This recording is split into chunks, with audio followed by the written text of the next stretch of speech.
Episode 35, Fulfilling Your Purpose.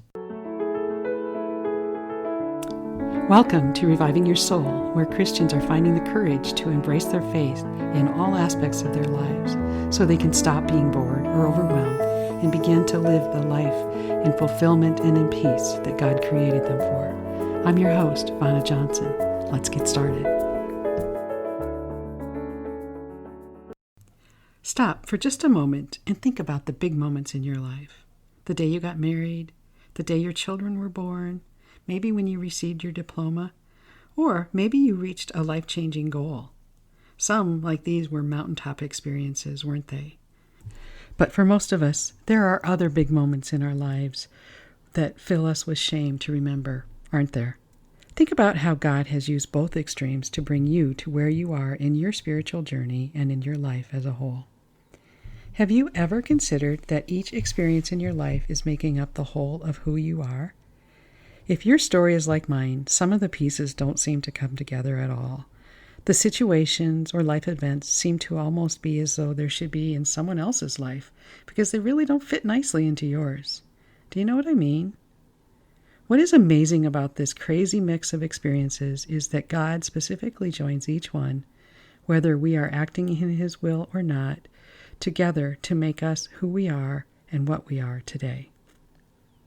You are exactly where you are today through a combination of joy and sorrow, moments of boldness and moments of fear, times when you were certain and times when you had no idea what you were doing. And if you're like me, there is a mix of pain interdispersed with sheer joy some days, isn't there? And sometimes these conflicting emotions seem to come in waves that may be separated by as little as a few minutes or hours. Truly, there are days when I feel so confident that I am on track and know exactly what I am called to do, and then only moments later I can be so confused and so unsure, doubtful and hesitant. I think it's helpful to look at these conflicting thoughts and emotions through the understanding that God looks at all the pieces of our lives as a part of a whole. One of completeness, knowing what the puzzle will look like when it's complete, instead of trying to figure out the whole pictured on a few random pieces. If we stop looking at our lives like little vignettes or commercials that are totally separate and start viewing them as part of a large mural, we can see that God really has been faithful, even if a few of the separate clips don't necessarily seem to relay that. So what if we took this knowing that God is using the moments of our life, both the good and the bad, to help us fulfill our purpose? What if every single experience was somehow supposed to be used for good? Wouldn't that change everything? Wouldn't you now look at those really rough days with a sense of curiosity and wonder instead of judgment and regret? What if the day you discovered to be the biggest life changer or the worst day ever was designed to help someone else get through a very similar situation at a later time? For example, you've heard me talk about the fact that I found myself pregnant and alone at the age of 23. Timing couldn't have been worse since the father and I had recently ended a 10-year relationship. And there was no bringing this already rocky relationship back to life for the sake of a baby. That experience could have ruined my life. It could have changed my plans to go to school to get a degree. Truly, at that point, it would have been easier had I just decided to go on federal assistance and help me survive without worrying about all the stress of school and working and all of that. But that wasn't what I wanted for myself, nor what I wanted for my son. Instead, I got temporary assistance, and then I went back and finished my college education, but I did choose an alternative but quicker route and found a good job shortly thereafter. Even though I had walked away from Jesus during my wild years, He was patiently waiting for me to return, and He answered my prayers for a really good job and for a man to share my life with within 2 months after graduating. Looking back, I remember people asking me all the time, how did you do it? How did you go to school, get that degree, then work full-time with a baby to take care of when you were all alone? My answer was, I really didn't even have time to think about how hard it was at the time. I just did what I had to do. And I'd do it again if given the choice, because I realized that I learned more about who I am and what I stand for in those few years than I have in all the intervening years. Well, until now anyway. My point is that despite my seemingly wasted years of partying and living outside of God's will, God is now calling me to find a way to use those experiences to inspire others to surrender to His will and answer His call.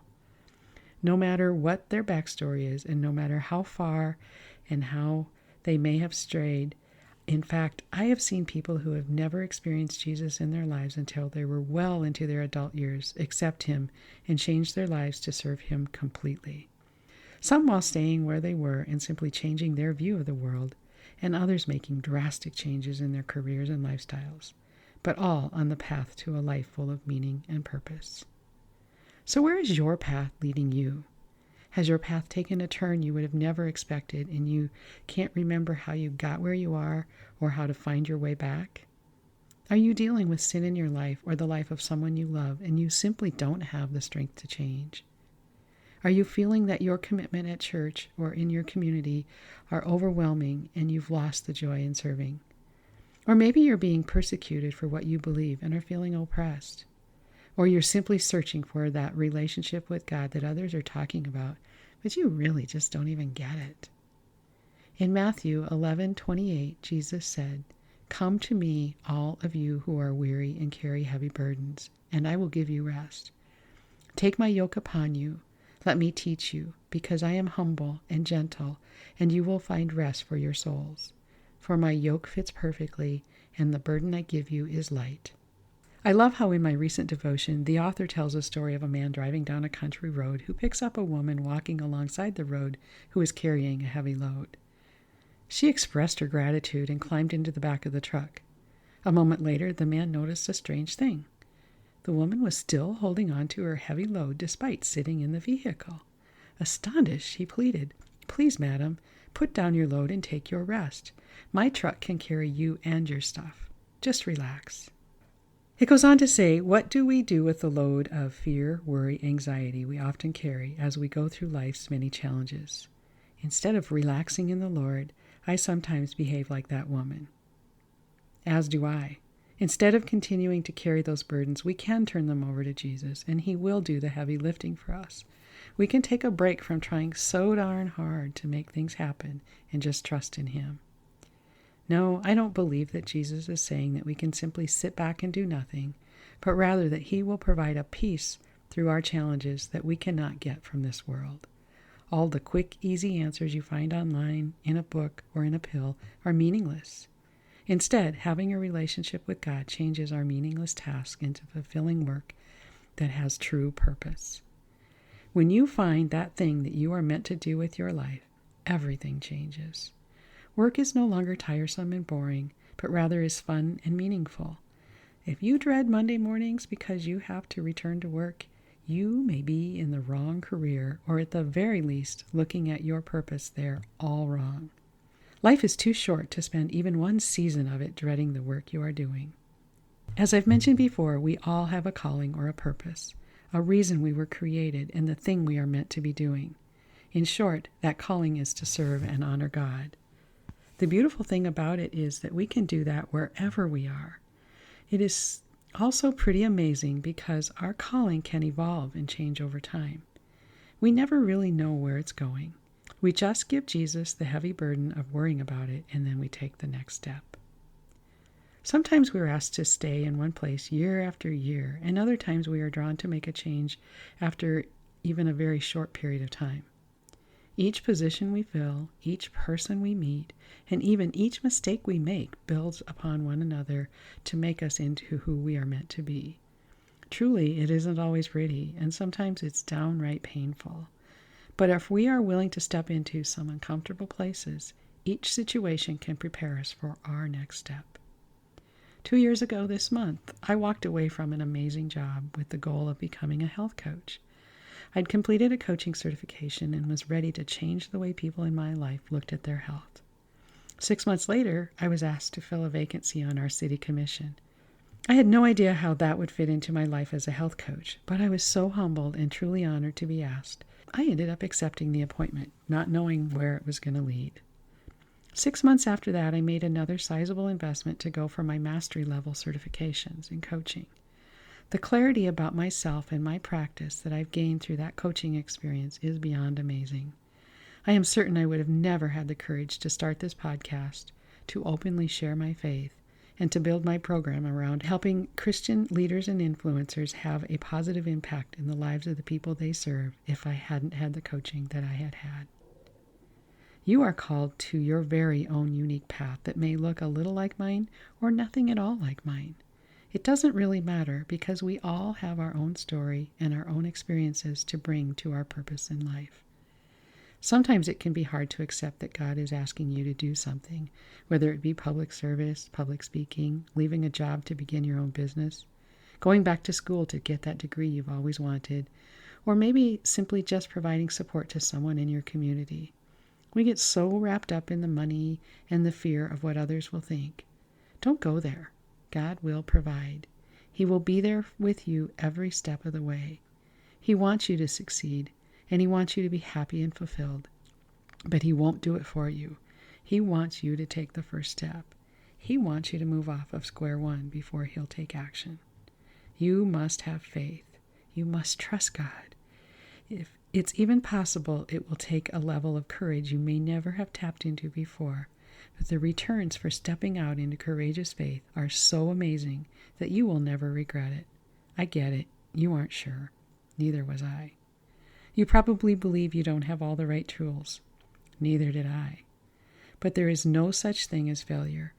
You learn from every mistake, every step that doesn't produce the way you had hoped, and you keep going. And if you are in the Word and praying to God about living in His will, you cannot go wrong. So what is God whispering in your ear?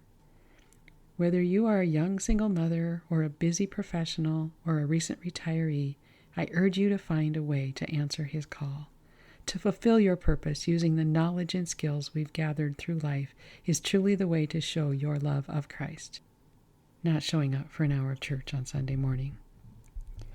You may think I'm not talking to you because you don't believe you are qualified to share your story with the people in your life. But that is exactly what Satan wants you to believe. You see, the length of your life doesn't matter. The amount of education you have doesn't matter. Nor does the amount of money in your bank account or the number of friends on your Facebook account. None of that matters. God has had a plan for you from before you were born, and you are exactly where you are for a reason. He wants you to suck it up and do what He is calling you to do. Pray about it and get into Scripture and make sure it is God calling you. But when you do get that answer, don't overanalyze it or overplan. Instead, ask Him what your next step is and go do it. I know it's hard, and that is why I'm fulfilling my calling, to help you have the courage to take that next step, to hold that vision for you along the way, and to make sure you keep moving toward the beautiful life you were created for. If this message is reminding you that it is time to make a change in your life, I encourage you to follow God's gentle calling. Changes rarely happen overnight, so I encourage you to start today. As I mentioned earlier, just take that next step. If I can help you let go of whatever it is that is holding you back from living your best life, I would love to have a conversation about that with you. You can find me on Facebook or on my website at vannajohnson.com. Give me a call. Send me a message. It's a new year. Isn't that a beautiful time to also begin a new you? Thank you for stopping by. I am so honored to have spent this time with you. I pray that you have a blessed week and that you heard something in this message that has revived your soul.